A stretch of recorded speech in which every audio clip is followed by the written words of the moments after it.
Газель Бизнес 2017 года. Двигатель Evotec. Пробег 747 километров.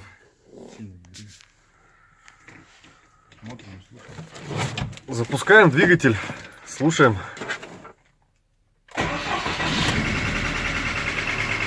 Идет стук. В районе клапанной крышки. Сперва был щелчок, и теперь вот такой жесткий тряк. Ставишь руку, чувствуется, как бьет под крышкой. Машина на бензине. Стоит заводское ГБО, проходит обкатку на бензине.